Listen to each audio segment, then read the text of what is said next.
My name is Marly Bird, and in this video series, I will show you how to make the Nomad Knit Pullover. This pullover is a free pattern available at yarnspirations.com. I've put a link to the pattern in the video description box right down there below, and while you're down there, please smash that like button, as my kids say. I've broken this pattern into 5 different sections, so there will be 5 videos to support this pattern. We're going to work through this pattern as if you're taking a class with me. So I will walk you through how to read the pattern, how to work those Fair Isle stitches, how to go do a gauge swatch in the round, and everything else in between you need to know in order to have a successful finished knit sweater. I can't wait to get started. Go ahead, grab that free pattern, and we will jump in with the essential information you need to know from that. Before I start any sweater pattern, I go through and I highlight the size I'm making and the needle sizes I need to use. I will be making a size 2 to 3X in this video, and that means I need 5 balls of my main color and 2 balls of my contrasting A. Now, I know I'm making this size because on the second page, you can see right here we have a to fit bust measurement and a finished bust measurement. The to fit bust measurement is the one I want to pay attention to first. That's the measurement saying, hey, if you measure 40 inches around the largest part of your bust, then your to fit bust measurement is 40 inches. For me, I am actually 52 inches in the bust, so I'm right between the 48 and 54. So I've highlighted the 2 to 3XL. Then I've gone down here and I've highlighted the 2 to 3XL, and it tells me 58 inches. What that means is my finished sweater measurement will be 58 inches, which means I will have 6 inches of ease in my sweater. Now, what is ease? It's really nothing more complicated than this. You have your body measurement, let's say it was 52, and your sweater measurement, which is 58. There's 6 inches in between those two measurements. So I will have 6 inches of space between my body and the sweater. Now that does not mean I have 6 inches of space all the way around. That means in total I have 6 more inches circumference-wise around my body versus having it really tight around my bust. That also lets me know that this sweater is not meant to be a super tight fitting sweater. It's supposed to be a little bit oversized.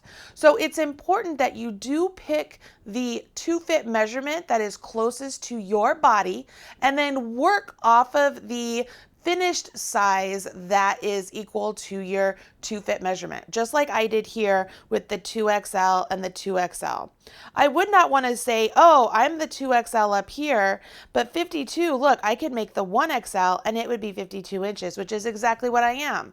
I don't want to do that because that means my sweater will be too snug. That makes sense?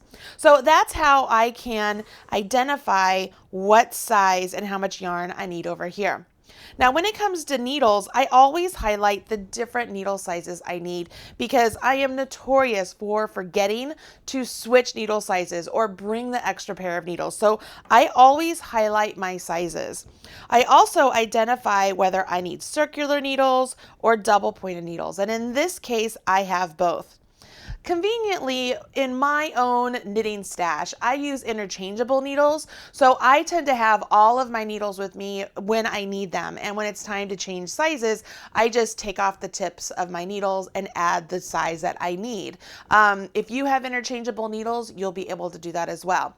If you don't have interchangeable needles, it is important that you do have all of your sets of needles with you that you might need, so that way you aren't left out in the cold if you happen to reach a part in the pattern that you have to switch needle sizes. All right, so that's what I do with my needle sizes. It's important now that we talk about gauge because we're making a piece that is meant to fit. You don't want to finish this up and then not have it fit you. So gauge is very, very important. So when we take a look at gauge down here, we can see that the gauge for this pattern is 11 stitches and 15 rows over 4 inches. And you'll see that I underlined smaller needles in stockinette. So that means this gauge here would be achievable with the size 11 needles working in stockinette. Now, I also know after reading through the pattern, because I did that to start, that this pattern is worked in the round from the lower edge and joined at the yoke, which means my stockinette stitch gauge should also be in the round. Purl stitches tend to be a little bit looser than knit stitches, so doing a stockinette stitch gauge flat, where you knit one row, turn your work, purl one row, you definitely don't get the same measurement or gauge as you would if you were to knit every single row. So you could cast on enough stitches to work in the round and do a gauge swatch in the round, like a real round, or you could do a fake gauge swatch in the round. Let me show you how to do that. I have a gauge swatch that I worked up here for another sweater video here, and you can see it just looks like a basic knit swatch, correct? But if I turn this over, you'll be able to see all of the floats on the back of the swatch that I have just floated across from one end to the next, so that way I never have to turn my work. When you do a gauge swatch in the round or simulating in the round, you have to use double pointed needles or circular needles. Cast on more stitches than is written in your gauge, meaning we had 11 stitches that are supposed to measure 4 inches in this particular gauge. I want you to cast on 16. I always want you to do more than the number given in the gauge because we want to measure the center of the fabric. When you get all of your stitches cast on, you'll notice your yarn is right down here. We want to scooch our fabric over to the opposite end of the needle. Now we will take this yarn that's over on this side. We will float it across the back. Okay, that's where that float comes from. And when we get it over here, we will now be able to start knitting with the yarn over here. And we want to make sure this float is nice and loose. We don't want it really tight against these stitches. We want these stitches to be able to move. And then you just go ahead and you knit down the row. And by doing this, I am able to just knit every single row, simulating a knit stockinette swatch in the round because I never have to purl. Just like when I'm doing my sweater, if I'm not working the ribbing and I'm just working in the stockinette stitch portion, and that includes the stockinette stitch Fair Isle stranded knitting, actually should be called stranded because it's not traditional Fair Isle, it is still stockinette and I am still just knitting. So working a gauge swatch, simulating in the round, or actually working in the round is very important. When you get to the end of the row, straighten out your work, scoot it down to the opposite end, and repeat. So I put my needle in, grab my yarn from the opposite end, bring it over, yarn over, and knit. Notice these outside stitches, the first couple stitches, they're really loosey-goosey and weird. That's why I want to make sure you have more stitches on your needle than what is written in the gauge section, because we don't want to include those stitches when we measure for our gauge swatch. Okay, so you would do this again for more rows than is written in the gauge section for that very same reason. Okay, you want to measure the center of the fabric. I'm going to get to the end here. And I like to use a knit check or a tape measure to measure my stitch and row gauge. And typically when I'm working on a gauge swatch like this, I won't bind off my stitches at the top. I actually take them just right off the needle. Okay, so you could bind those off if you want. I usually don't. I usually straighten them out. Again, see all the floats? So I usually will straighten them out just like this, and then I take them off of the needle. And you might be asking, why do I take them off the needle? Because I want those stitches to just be able to relax and do what they need to do without being held in place by a needle, okay? So once I take those off, that's when I will grab a knit check, and I will rest it right up against my fabric.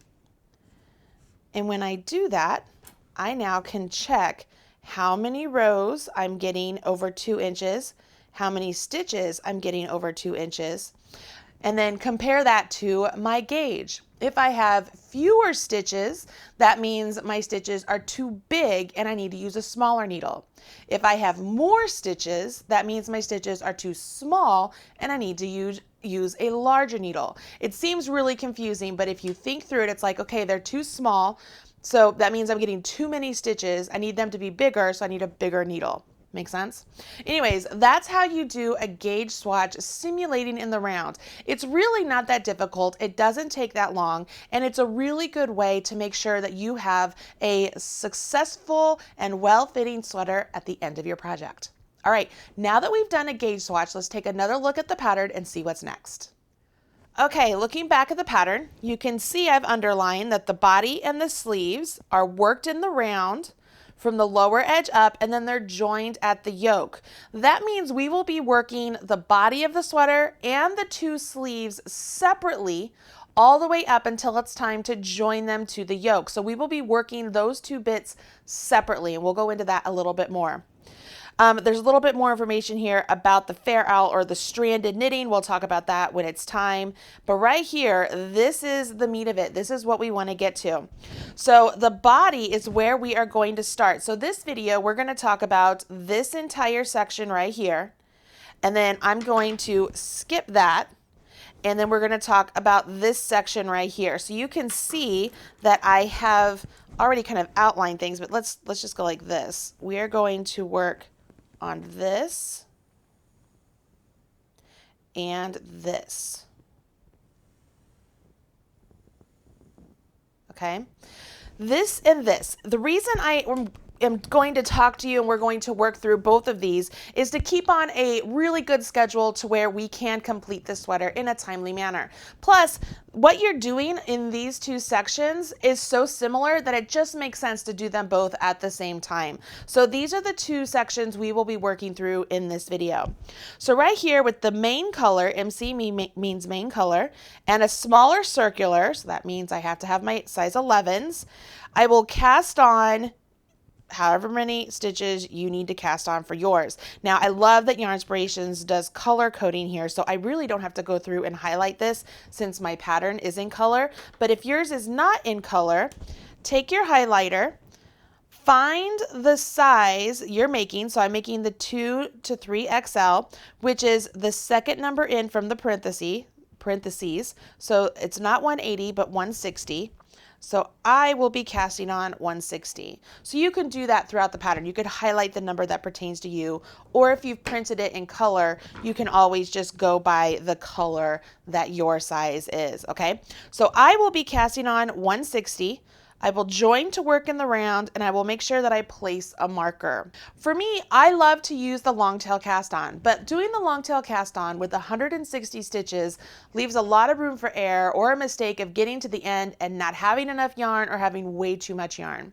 So I want to show you a little trick that I do when I have to cast on a large number of stitches, and I want to make sure I don't run out of yarn. The first thing you want to do is grab 2 balls of yarn of your main color, and let's go ahead and get a length of yarn from each one. I'm going to put those together, and I will make a slip knot holding the 2. So I have the 2 together, and I will just make a slip knot holding those 2. Okay, I don't care how long this tail is because it will be woven in later. All right. I have my size 11 circulars here, okay, and again, I'm using some interchangeables, so that way I can just unscrew my tips later and change them out. It's so convenient. I have my size 11s. I put that slip knot on the 11s and tighten it up.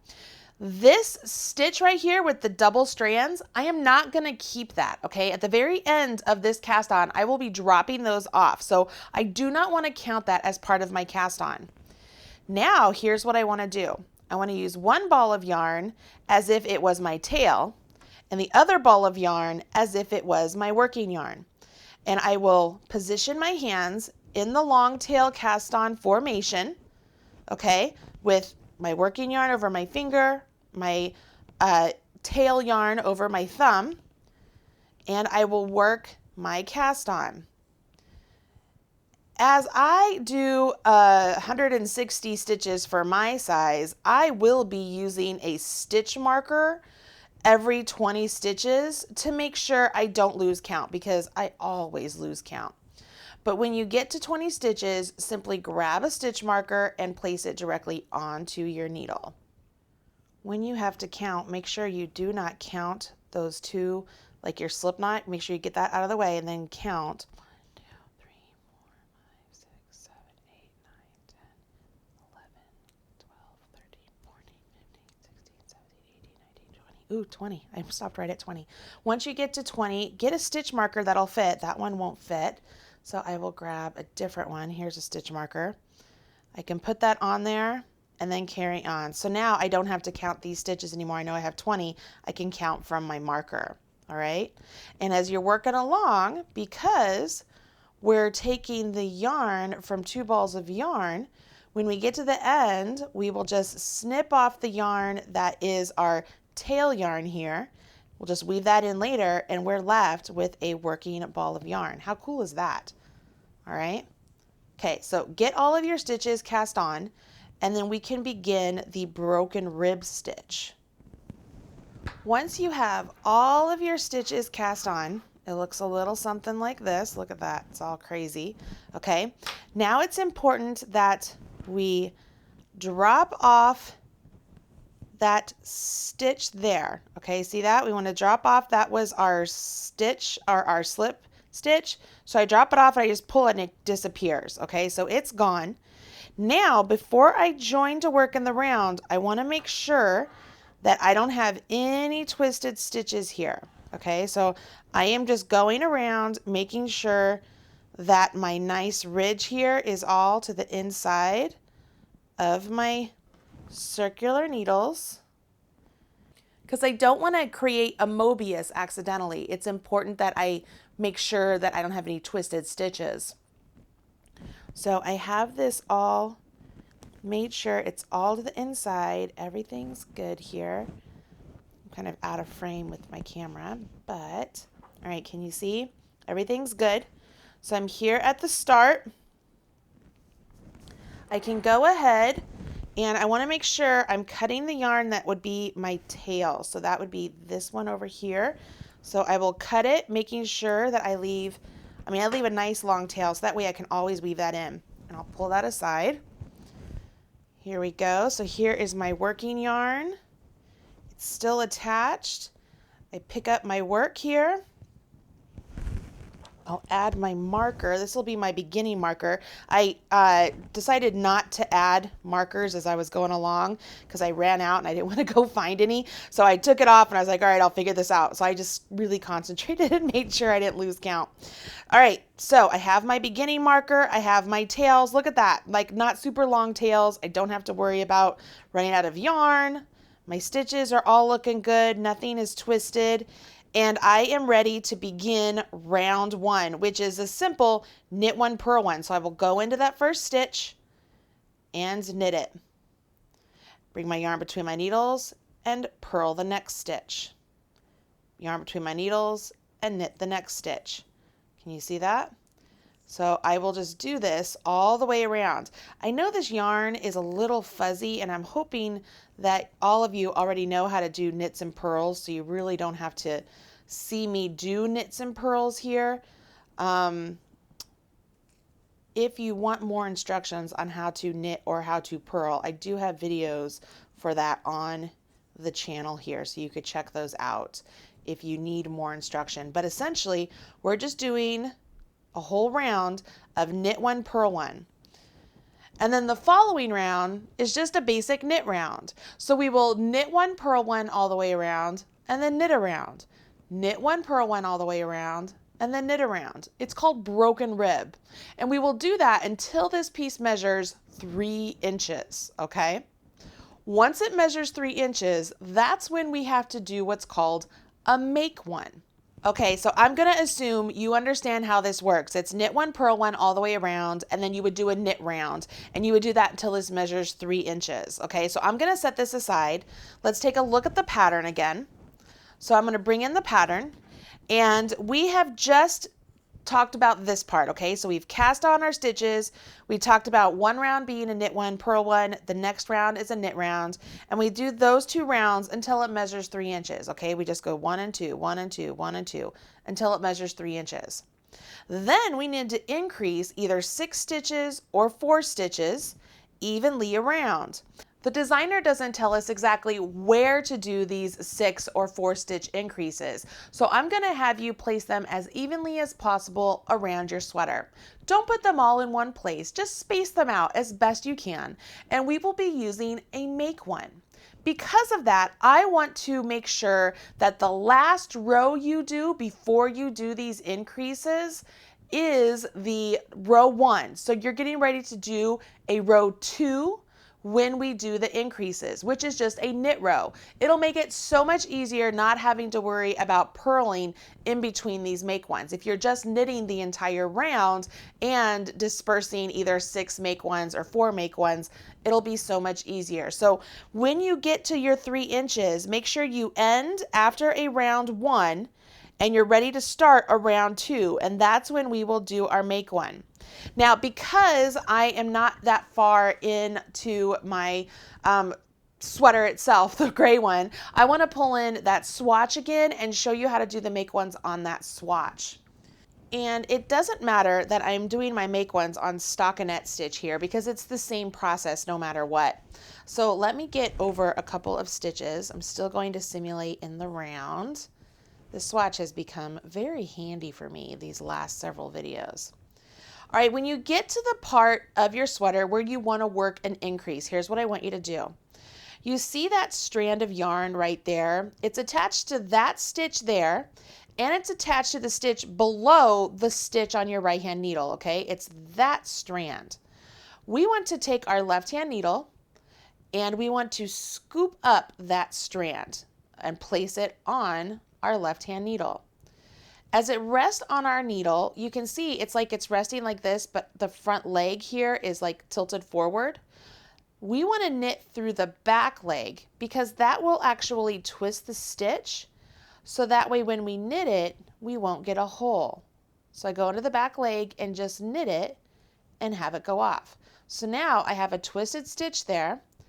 And as I carry on in my knit pattern, because I'm on a row 2, right? I'm just on a plain knit row. It disappears and I get my extra stitch. Pretty cool, right? So we do it again. Here's my left hand needle. There's my strand. I scoop it up, go into the back leg of that stitch, yarn over, pull through and off, and continue on. And you just evenly space those all the way around, okay? Either 6 of them or 4 of them. It all depends on what size you are making. Pretty simple, right? Okay. Now that we've finished the make ones, you have more stitches on your needles than you had before. Take a second right now and recount all of the stitches on your needle. It's a good time to do that before we jump into any fair isle. It's also a good time to add a lifeline if you want to add that. I have a video for adding lifelines that is available here on the Marly Bird YouTube channel. I'll be sure to put a link in the video description box below. But if your work is completed perfectly all the way through this part, it's a great place to put a lifeline before we jump in to the next set of instructions, because this is where it all starts, guys. Here we go. Okay, so we have completed all of our instructions down to this point, and we're ready to move on. This next section, it says we're going to change to a larger circular needle, and we will work chart 1 to the end of the chart. There's also a note here that we are going to read the chart from right to left, and it is a 4-stitch repeat that we will be working, 29, 31, 34, 37, 41, or 46 times around. When we are done, we will break A, meaning color A, and we will move on to the next step. So let's jump back up here to this part. Change to larger circular needle. Now, the first thing a lot of beginner knitters are going to think is that they have to slip all of these stitches from their size 10 needle to their size 13 needle. That's not the case. We are going to work that first row of the chart with our size 13 needle in our right hand and work off of the size 11 needle in our left hand. It's really quite easy. It's a very simple way to transition from one needle to the next without dropping stitches and without losing your place. Before we can move on with the larger circulars, we need to go to page 3 and take a look at this chart. Now, I have taken post-it notes and blocked off the other charts. That way it doesn't interfere and I don't get confused of which one I'm following. We are going to follow this chart right here, and this is essentially a paint by number. This chart is telling us that in this first stitch, we are going to use our contrasting color. In the next stitch, we will use our main color, and then we use our main color and main color. So that's 4 stitches, but we have a whole bunch of stitches left, right?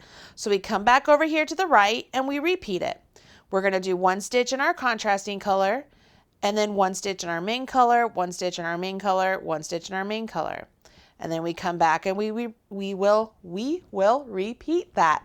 So we do that all the way around until we get back to the beginning. Pretty easy stuff, right? So we will have our contrasting color is represented by the dark squares. Our main color is represented by the light squares.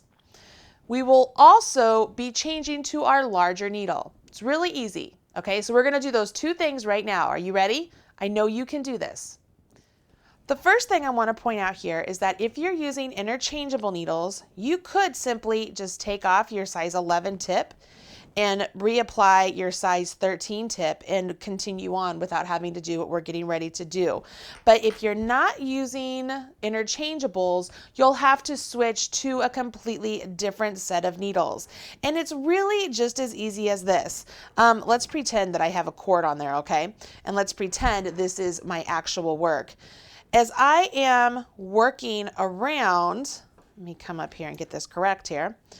Instead of using this needle, which is actually attached, this is the other size 11, I would move that out of the way and I would just start knitting onto my size 13, okay?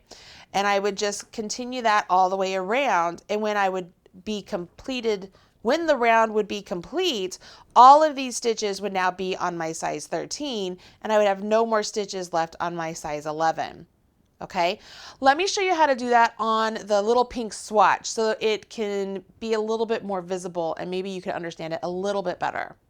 I really like that Norse yarn, but I think it's a little difficult for you guys to see. Okay, so I have a pair of size 10 double points right here. That's what's in my piece right here. And I have my size 11. So all I will do is I will be transitioning my stitches onto my size 11. So I will work this first row onto my size 11. Okay, so I will take this 10 and just move it aside and begin this first row with my size 11. But don't forget, we also have to follow the chart. So that makes it a little bit trickier. I will let you know that if you wanted to do this first round and transition to your larger needle and just have an extra stockinette stitch round from your ribbing to where the fair owl starts, technically you could do that and it won't make that big of a difference. So if this is just too difficult for you to do the color work and transition to a larger pair of needles at the same time, you have my permission to just change to the larger set of needles using stockinette and then doing 1 round of your color work with the larger needles already in place. Totally okay.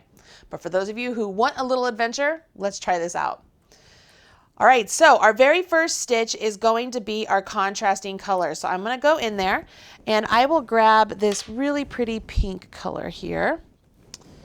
And I'm just going to take it, wrap it around my right hand needle and pull it out.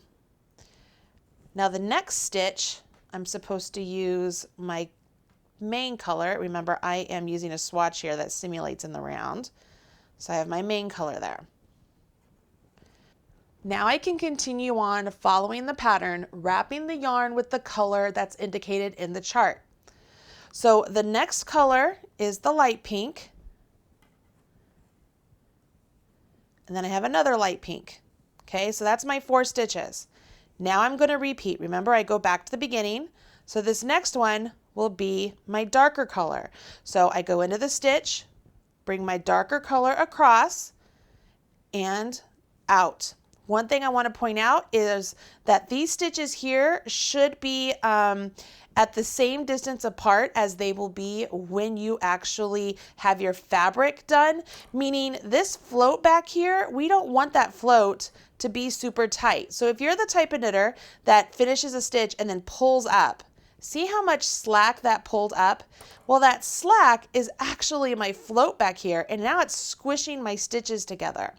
We do not want to do that, and this is very important. Otherwise, your sweater is not going to fit.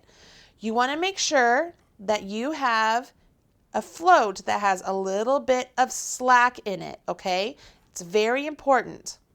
Now, as I continue on, I'm going to do 3 stitches in the light pink. So 1, 2, 3, and then I'm going to do the darker pink. So I go ahead and I spread those apart, do my darker pink, and off. See how my float is going across those stitches right there, but they are at the correct distance apart. They aren't too snug together, okay?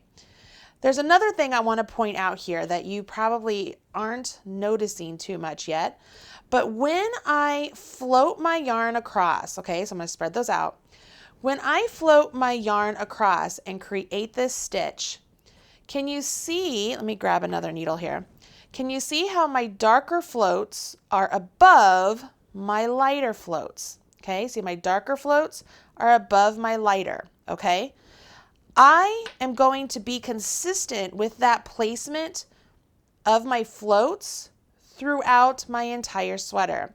So because I started off this sweater with my darker yarn in my right hand, my lighter yarn in my left hand, I will maintain that throughout. And by doing that, I will have my darker color on top of my lighter color on the back throughout the sweater.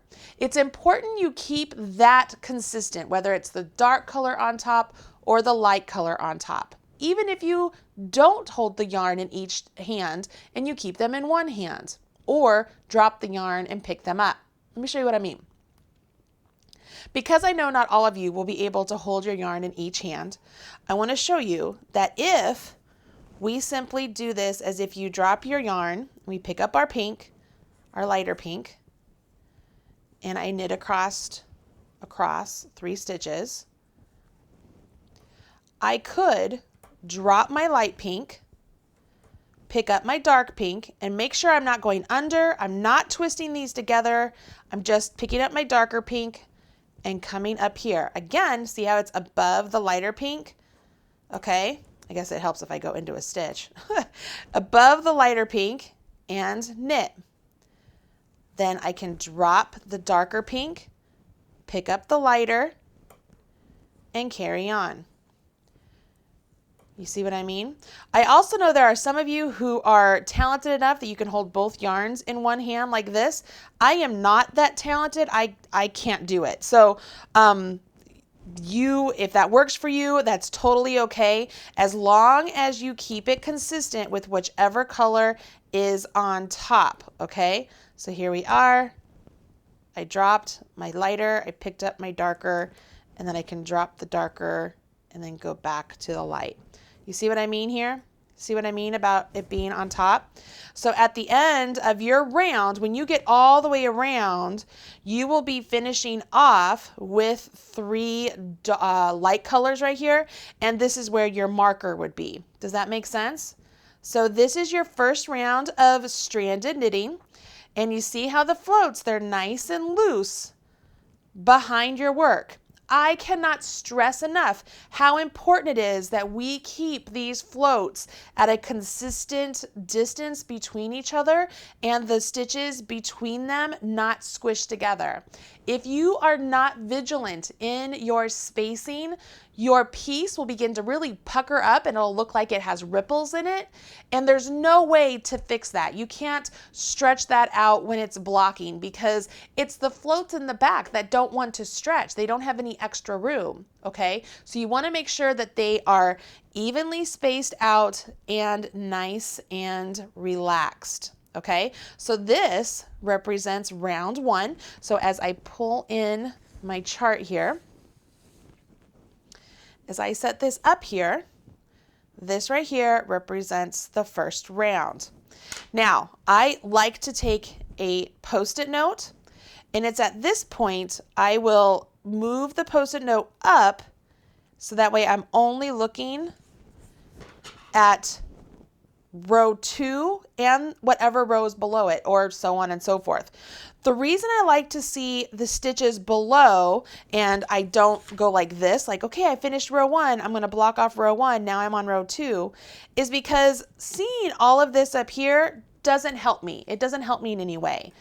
But seeing the stitches below the row I'm working on, I can see what color the stitch is that I should be working into. So as I'm working along, if all of a sudden I'm putting a contrasting color on top of a main color, I can see, oh, wait a minute, something's messed up there. And I have the ability to tink back until I can find wherever my mistake was.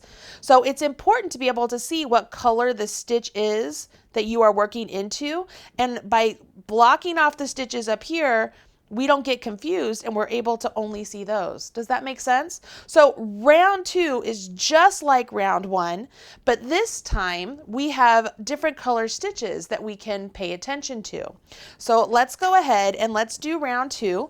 I'm going to simulate once again with my swatch here. So this would be as if you were starting the next round. So we're at the end of the round. And let me grab my other larger needle. I don't have my other larger needle because I just transitioned to my larger needle there, remember? Because we have everything on a larger needle now. Okay, so I have my other size. These are 11s, but I went from a 10 to an 11. For you, you will be on 13s. I'll squish these down, and this first stitch is going to be that dark pink color, so I'm going to float it from over here. You won't have to do this floating because your yarn will already be over there for you. But I do the dark pink, and now I have 3 of the light pink. So it's just like before. Let me bring my lighter pink over. All this stuff on my desk. Okay, so let me get these stitches in place. As you are joining your yarn, your stitches will want to stretch a little bit, but it's okay. It will, you can just pull the tail and it tightens it up just fine. Okay, so I'm going to hold the yarn in each hand again. Notice I have the same colors in each hand. Okay, so I did the dark, 3 light. Now I do dark. If I was lost, I can say, okay, so I have a darker stitch and I'm also knitting a darker stitch, and that's what the chart is showing me. So you see how that's able, or I'm able to double check my work there. Okay, so I have 3. And then I have the dark, so I always make sure I have that float nice and loose. And when I say loose, not so loose you're gonna like snag it every time, but loose enough that those stitches are not puckered together, okay? Float. See what I mean? See how those floats working up there? And again, if you want to drop your yarn each time, so let's say I drop it, I could drop it each time. And as long as I don't twist these yarns together, I do not want to twist them. This is not intarsia. We're going to drop that one and pick up this one and knit with it. And then we drop the dark, pick up the light, or vice versa, whatever colors you're using. Doesn't matter to me as long as they're contrasting. Pick up or drop the light, pick up my dark, and knit there. Pretty easy, right? I mean, you can do this. Take your time. Be patient with yourself. This is not a race. You can take your time, and as you're working and the stitches become more and more visible with the colors, it's so neat to see it all take shape. So right here, what we just completed was round 2. So we have 1 and 2 done. So that's what we're looking at here. So what do? I take my Post-it note and I move it up. I can see here, round 3 is just like 1 and 2, so I would do the same thing. If that was done, I take my Post-it note and I move it up. That's when things start to get interesting. I can see here that it's like it's a 1 for 1, so I do 1 contrast, 1 main, 1 contrast, 1 main, and I would do that all the way around. See how that works? Pretty cool stuff, right? What do you think so far? You've done kind of a lot so far in this sweater, and we aren't even that far in. But the good news is you've learned almost everything you need to know to make this sweater. But stick with me. I'm still going to walk you through each of the steps to make sure we're in this together. All right, so let's take a look and see what we have to do to finish up the portion of the body I want you to finish for this video. And then we got to talk about the sleeves. All right, I'm feeling really good about this. We have talked about how to cast on, how to work the broken rib. You're working that for 3 inches. We've talked about how to do the make ones. We just learned how we switch to a larger needle and at the same time begin the chart. When it comes to the chart, we also learned how to read the chart, how to move up our Post-it notes. That way we stay on track. And if we're looking at this piece, we can see that we're supposed to work all the way through chart number 1. And at the end of the chart, we will break off our contrasting color. So that means if I'm looking at my chart here, I'm going to remove that Post-it. We want to complete these 10 rounds, okay, these 10 rounds all the way up to this round 10, and then we would break off our contrasting color. So this part of the chart is this part of the sweater. We're completing this entire section of the sweater. Can you see that? We're also going to do that over here on the sleeves, and that's what I want to talk about next. So after we complete this part of the sweater, we're going to set our sweater aside. We're going to grab our double pointed needles, or if you have another pair of circular needles that you could do a magic loop or 2 circulars to do 2 circulars in the round, we can do any of that, but we do want to start working on the sleeves. The reason I want you to get started on the sleeves right now is this. You already know how to do all the stitches. We just learned how to do it, but we did it on the body. Now we're going to do it on the sleeves. The designer has us do it on some double pointed needles, so I'm going to show you how to do that, but I will also show you how to use a circular needle as if what's called magic loop, if you want to try that out also. Either way works, but let's look at the pattern one more time. Okay, so that brings us right down here. So this entire pink box, that's what I want you to finish for this video for the body.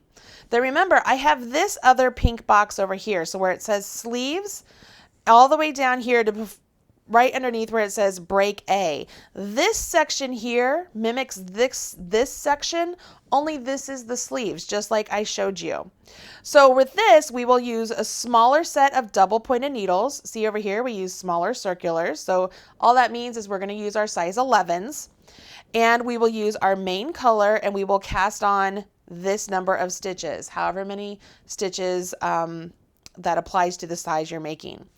Then it says divide stitches onto 3 needles and join to work in the round. Place a marker on the first stitch. That's so that way you know what the first stitch of your round is. You could also just use your tail if you want to.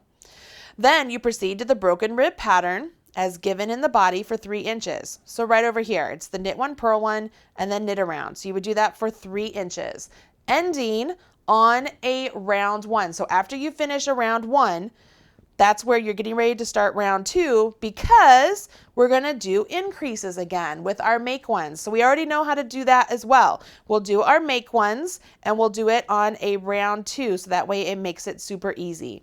And at that point, we'll have this many stitches on our needles. Once you have that, you are ready to move on to the body part of the sleeve with the stranded knitting. So come down here, it says change to a larger set of needles. That just means your size 13 double points.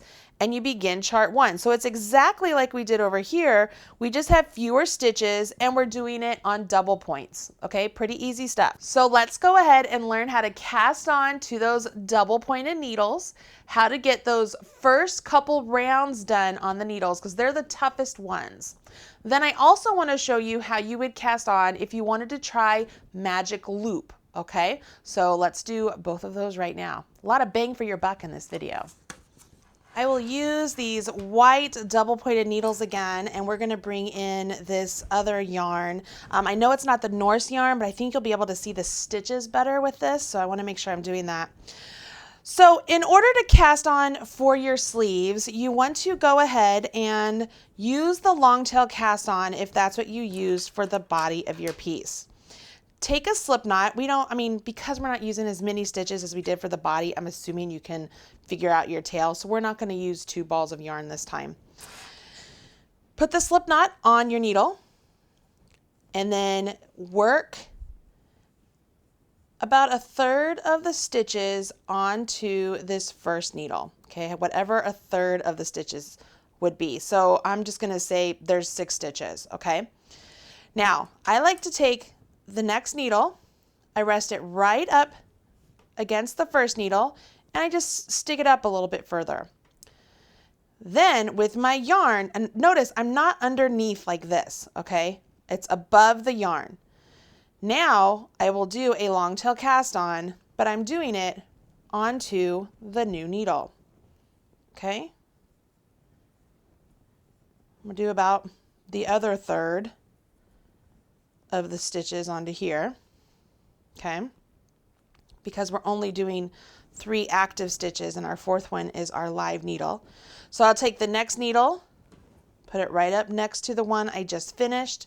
Again, I don't have my yarn over top of it. Okay, it's on top, like my long tail is down there. And then I continue on with my long tail, just going over the new needle.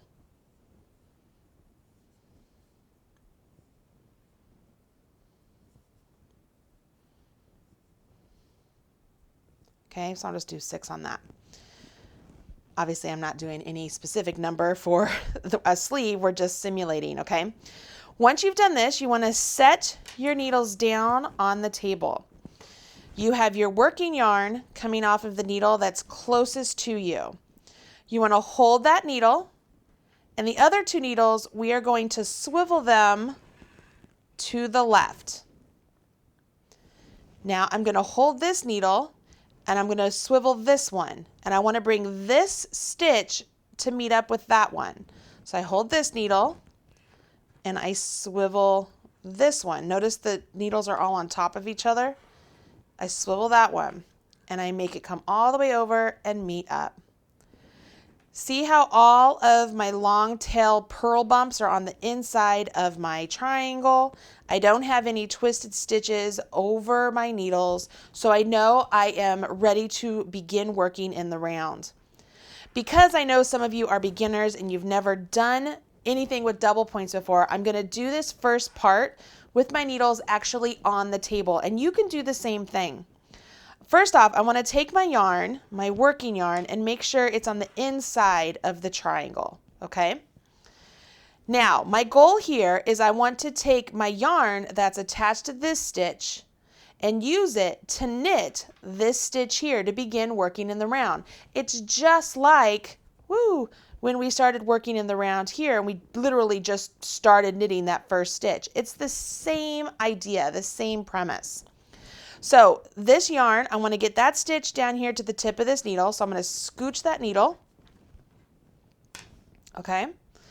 And without picking up my work, just because I know some of you are new to all of this, without picking up my work, I'm going to go into that first stitch. Okay. And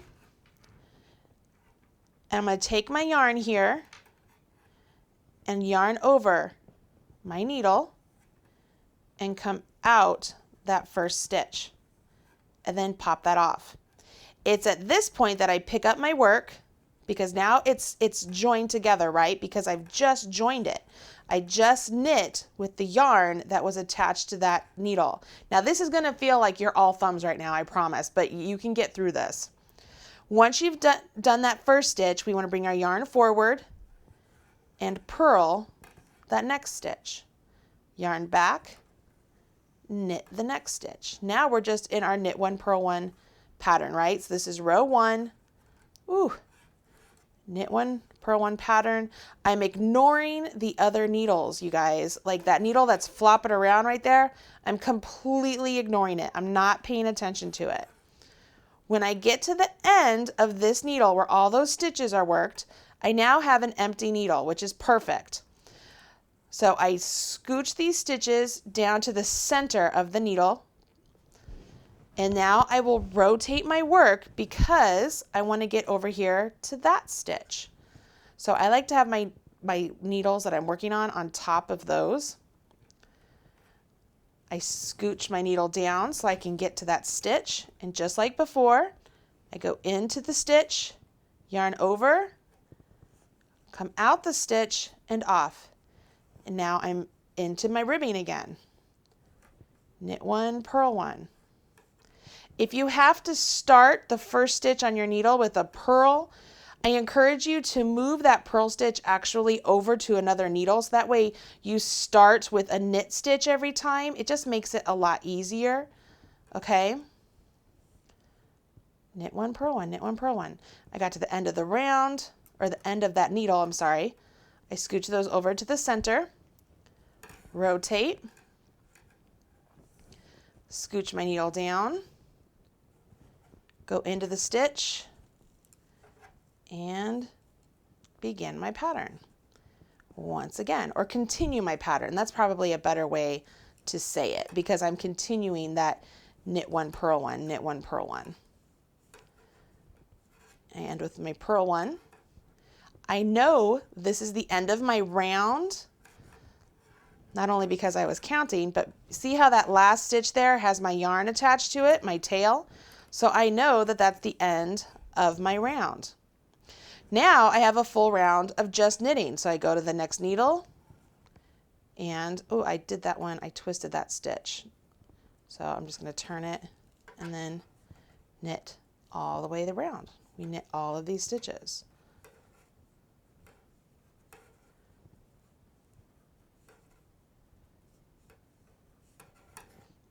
See how that works? It will feel a little bit clumsy if you've never used double points before, but give yourself some time. It will work out.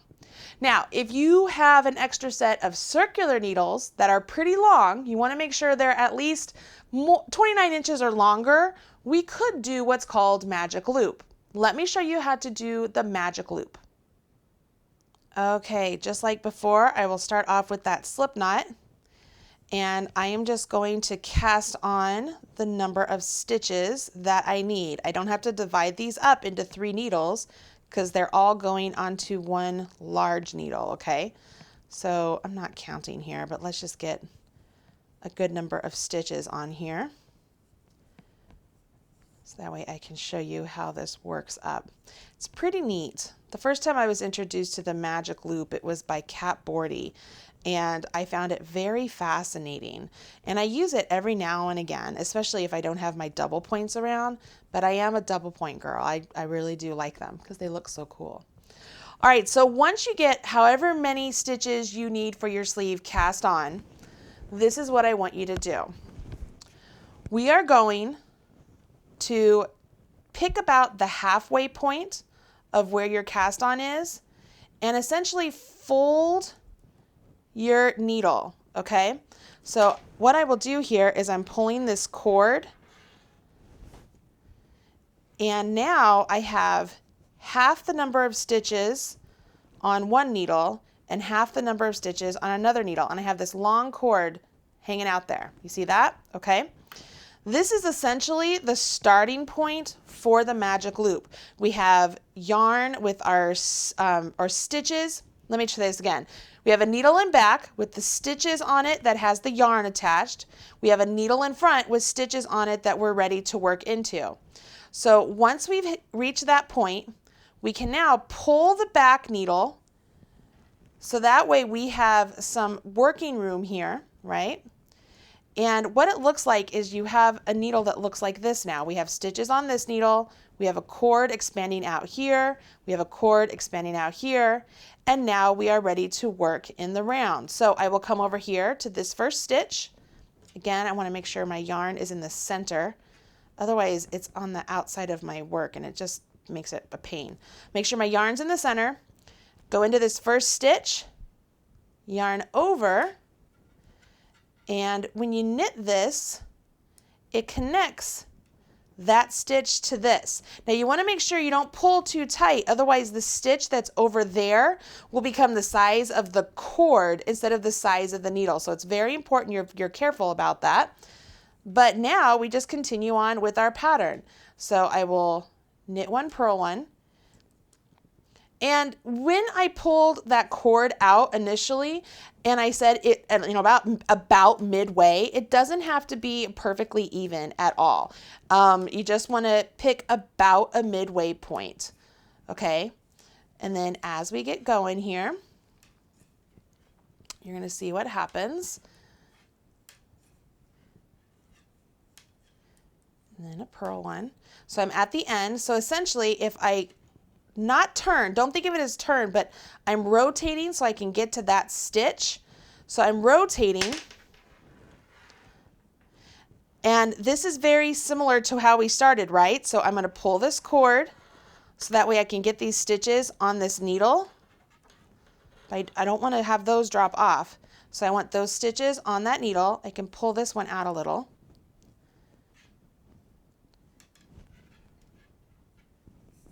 Push those back on.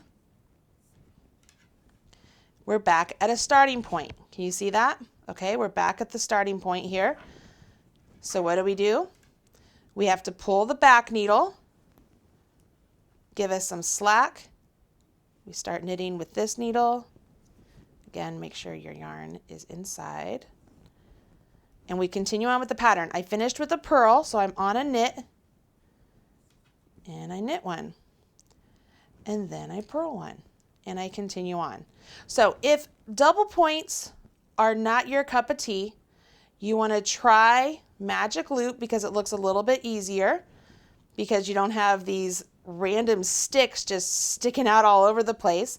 You absolutely could do that. You would just need another set of needles, right? If you don't have them on hand, you'll have to go buy them, but it's totally up to you. You could do this. And you would just work this all the way around. So you could just continue on doing that. Does that make sense? And when you keep going, like your work is in the round, it's just we don't have extra needles. We have these cords out here. Hopefully that makes sense to you. If you want to try out the magic loop, it is a fun way to try out your knitting. If anything, it's worth a try. Figure out which one works best for you. Okay, so here we are. We've learned how to do all of the stitches through that first section of the body, and we do those same stitches through that first section of the sleeve. And you now know how to cast on those stitches for the sleeve. The rest is just following along with everything we learned in the body. That's your homework. Go ahead, get it all done. Meet me here next week. We'll go through the next video, or if you're catching these videos later, get that finished and then carry on to the next video and we'll move on to the next step together. I'm here for you. If you're following along with the knit along, make sure you have joined the Marly Bird Knitalong group. Go in there, ask questions, show your progress. I go in there all the time and answer questions and give a thumbs up, and it's such an encouraging place. I hope that you will join us there. I can't wait to see your sweaters. Good luck, everybody. Thanks so much for joining me on the Marly Bird YouTube channel. If you liked what you saw, don't forget to hit subscribe. I've put a link right over there, or you can watch a couple of the videos I've already selected for you right down there. If you want to follow me on social media, I've put my links right over there. You could have all Marly all the time. Bye guys.